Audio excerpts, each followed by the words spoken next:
Hi, my name is Maureen, and I'm a registered nurse and a guided imagery practitioner. I have a holistic practice here in Oakdale, California for the last 20 years. And before that, I worked in the hospital for years. I worked in orthopedics, the medical floor, surgery, emergency room, hospice, home health care, you name it, I did it. And that's what I loved about nursing, is there's just so many avenues that you can take. But for the last 20 years, I have been doing a holistic practice here. And about 20 years ago, I went through a devastating divorce and got to the bottom of the barrel. And as I came back up and started on my healing journey, I became fascinated with alternative and holistic healing. In one of my meditations, I was given a technique to release the emotional blocks of disease out of the body. I named it the modus operandi technique, and because I would go in and find out my clients' MO, how they were programmed, how they operated in life, and then help them release the emotional blocks that were holding them back in life. So after I had been doing this technique for quite a while, I became very ill, and my doctor sent me to an oncologist. The oncologist told me that from my blood work, he thought that I had a rare form of cancer. He wanted to do a bone marrow biopsy immediately. I told him about this technique that I'd been using with clients and said, I want to go home and try it on myself. And he did let me out of there, and I did go home and do the technique on myself and went back. And when he came into the room, he said, well, what'd you do? And I said, I told you about this technique that I've been doing with clients. And he said, well, whatever you're doing, just keep doing it because your blood work is normal.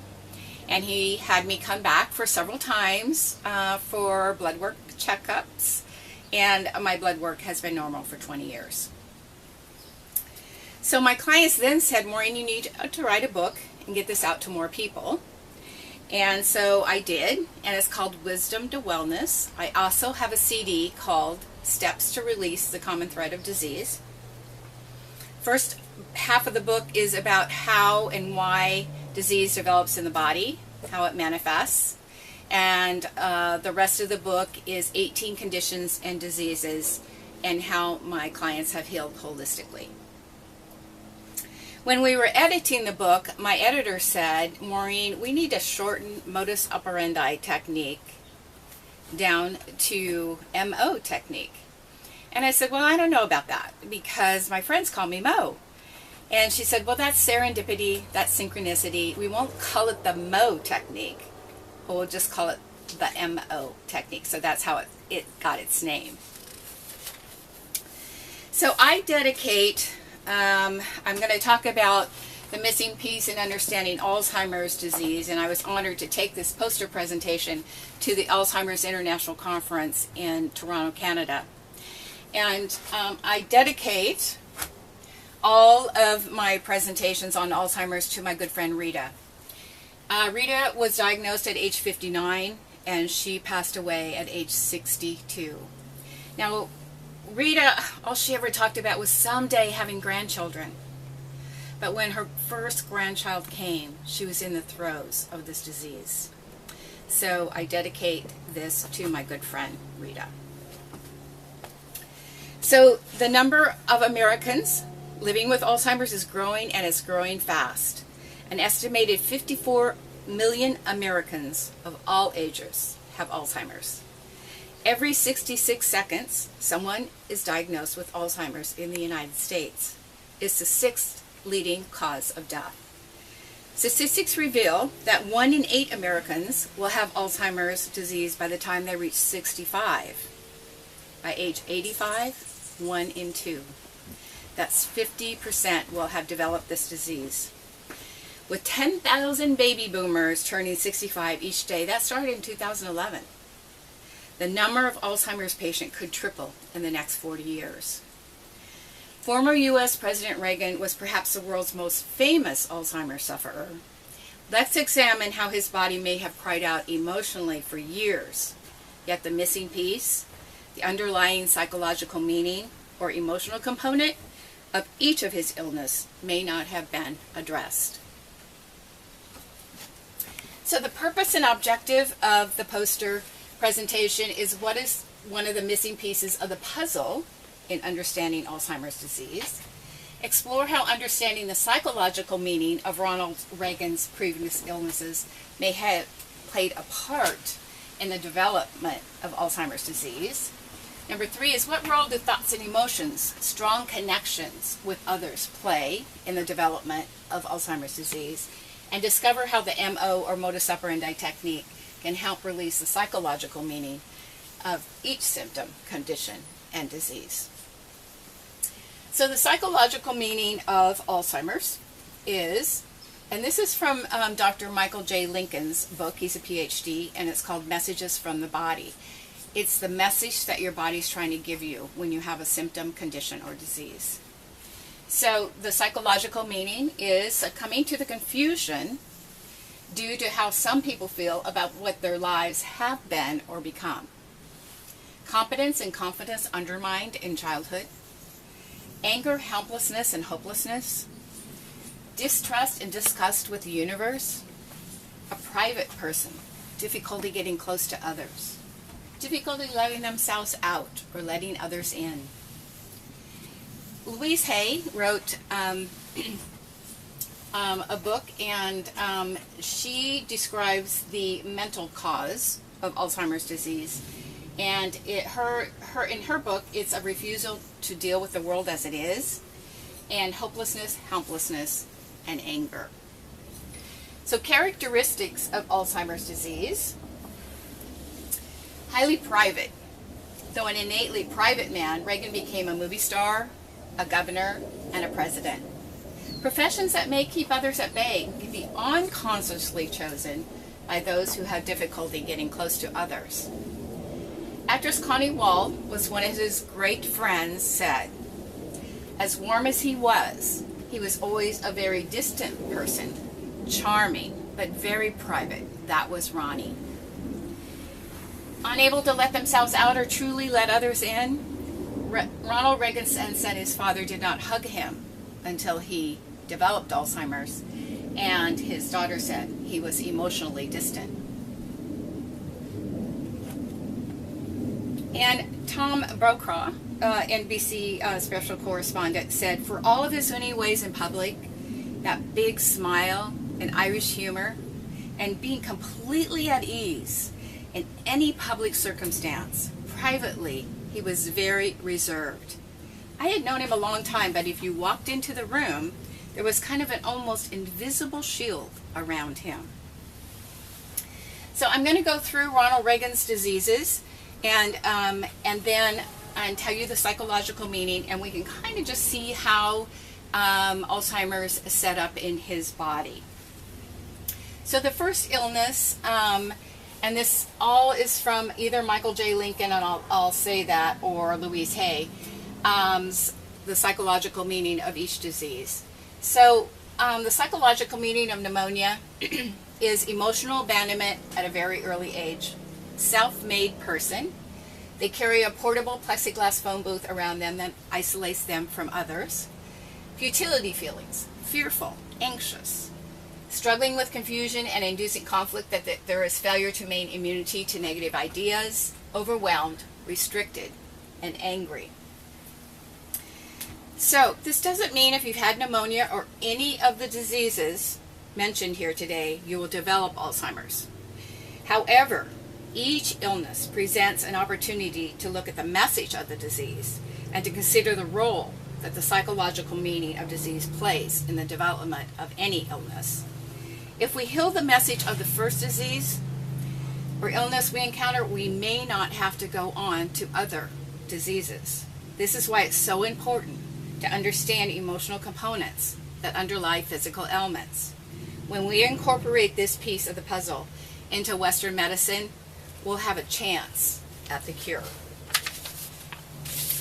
So I'm going to share some information about Ronald Reagan, and all of this that I'm going to share with you is from the book Dutch, a memoir of Ronald Reagan by Edwin Morris.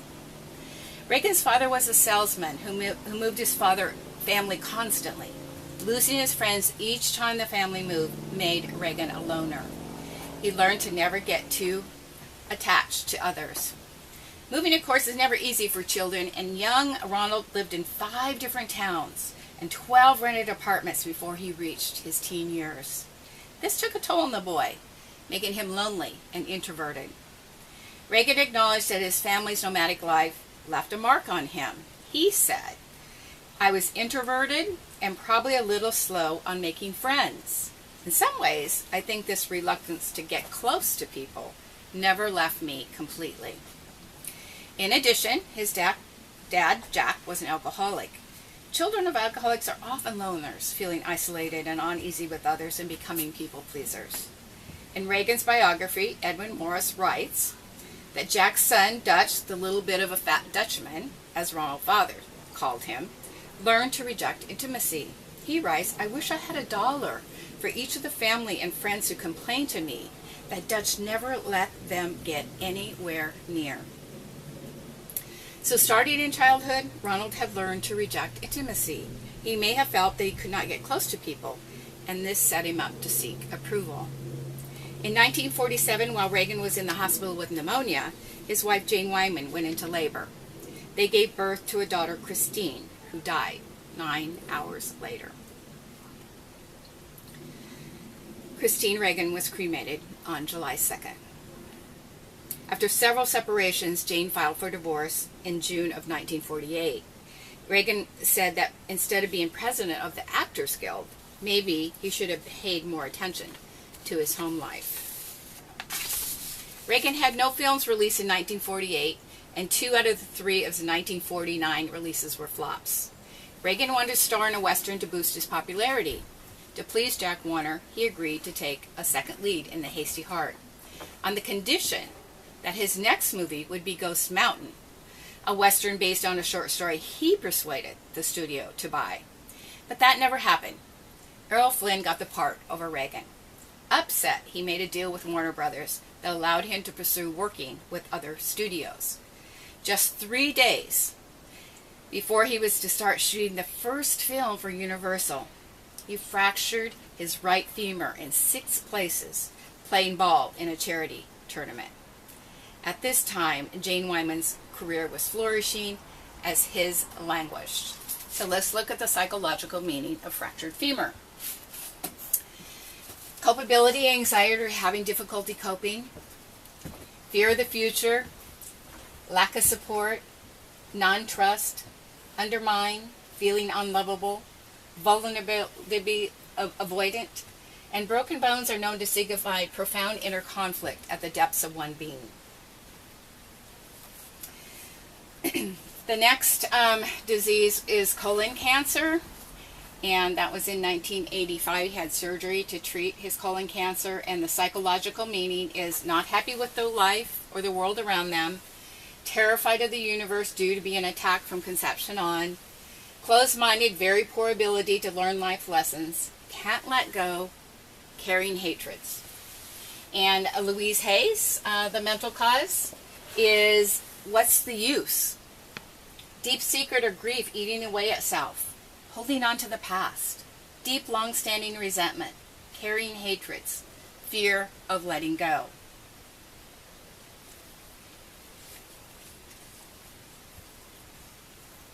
Shortly after the colon cancer, he had surgery for 2 basal cell carcinomas on his nose, which is skin cancer on his nose. And the mental cause from Louise Hay's book is not recognizing self-worth, despairing, feeling powerless.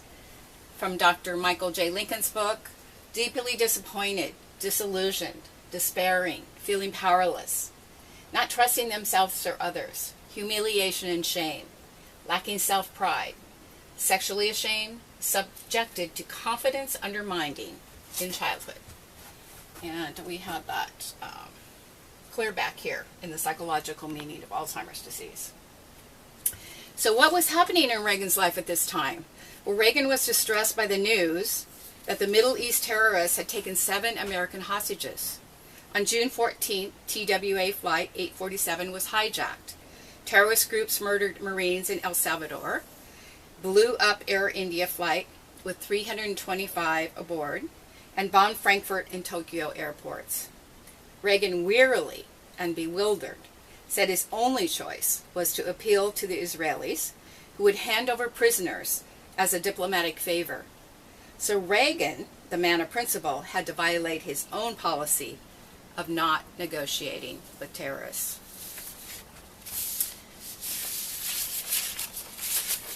Reagan then had prostate cancer and went in for surgery. This was 7 years before his diagnosis of Alzheimer's. So prostate, the psychological meaning of prostate cancer is uselessness and frustration. We're seeing a theme here. Self-contained, lonely, deprivation, grief, depression, giving up, fatigue, breaking down, afraid the purpose in being here is already over. Sexual shame, they feel they don't cut it as being a male, and it is now coming to roost in the symbolic center of masculine sexuality. So in 1987, when Congress and the country began to turn against Reagan's domestic programs, he was recovering from the prostate operation and reeling from revelations of the Iran-Contra scandal. And polls showed public approval of his performance had dropped from 70 to 45%. Relations with the Soviet Union were much improved, but at home, Reagan's last year in office one of the lowest moments in his political career. Also the loneliest, as Reagan felt he had lost the trust of the American people. So because Alzheimer's may develop from a sense of hopelessness and helplessness, it is especially significant to release any sense of uselessness, giving up, or feeling that one's purpose in life is already over. And this can be done with the MO technique. He was then diagnosed with a heart arrhythmia, and this is from Dr. Michael J. Lincoln's book also. Self-made person. So we're really seeing a theme here. They believe all they've got, felt cut off from the universe all their life, and therefore have to handle everything on their own hook, unassisted. This activates moments where things are getting out of control and beyond their coping capabilities. This brings on anxiety attacks resulting in heart palpitations, and this is a resultant of never having received love and merging as a child. Reagan then developed Dupuytren's contracture, and this is an abnormal thickening of tough tissue under the skin of the palm, causing the fingers to curl. And here's how Dr. Lincoln noted the psychological meaning of Dupuytren's contracture.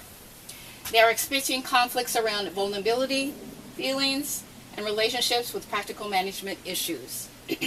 They are inadequate to the cause of handling life's demands on a day-to-day basis. With these 7 and all his other diseases, Reagan had several not mentioned here. His body may have cried out emotionally for 60 years or more before Alzheimer's was diagnosed. In the end, Reagan succumbed to aspiration pneumonia, a common cause of death for people with advanced Alzheimer's disease. So our inward life may not match our outward one. His fractured femur, the body was messaging difficulty coping. His arrhythmia, the body was messaging beyond coping capabilities. His Dupuytren's contracture, the body was messaging not able to handle life's demand on a day-to-day level. This is why it's so important to have the information what our body is trying to tell us with each ailment. So the results, the diseases or conditions that Reagan developed do not cause Alzheimer's, but rather provide us an opportunity to consider the role that psychological meaning of disease plays in the development of illness. Anyone can apply the MO technique to acknowledge and release the emotional components that underlies disease well before its onset, thus having a chance at preventing it. The MO technique releases the negative emotions out of the subconscious, instills a positive emotions into the superconscious and reprograms the conscious mind with affirmations, when we reprogram all three minds, then there's a lasting change. Prevention using the MO technique. Well, each individual would release the psychological meaning of each symptom, condition, disease that resonates with them as they present themselves in life. Patients or individuals would use corrective preventions of traditional medicine, and in addition, the MO technique to go after the underlying source of the problem. The two work in tandem to consider all aspects of the disease. In effect, the psychological meaning of illness and ailments teach us, expand us, and move us on if we understand them and heed them. Conclusion. The conclusion is individuals at the end stage of Alzheimer's appear to be in their own private world. They can't let themselves out or let others in. Underlying this is their MO, or modus operandi, how they may have learned to operate early in life and then showed up in an extreme way later in life. So why is this significant? Because it's the power of being with others that shape our brain, as Louis Casalino wrote in the Neuroscience of Human Relationships, Attachment, and the Developing Social Brain. He pointed out that neurons by nature are social.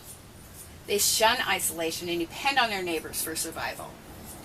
If they aren't sending out and receiving from other neurons on a consistent basis, they literally shrink and die.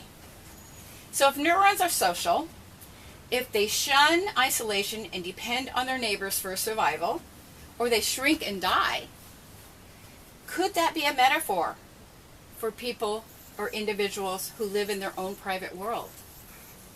That the brain's neurons can shrink and die too. What effect does not having strong connections have on the brain in relation to Alzheimer's? Are having strong connections with self and others one of the missing pieces in preventing Alzheimer's? Dan Buettner, he was author of The Blue Zones, wrote, the people of Ikaria, it's a Greek island, have virtually no dementia. The people of Ikaria have the following characteristics. They are proud, humorous, and easygoing people. They are true patriots to their homeland and devoted family people. The young and old coexist happily and contribute equally to their society. They find joy in pure and simple pleasures of life, eating, music, dancing, and conversation. They are generally unconcerned with the passage of time. They live for today without worrying about tomorrow. They have a strong sense of community.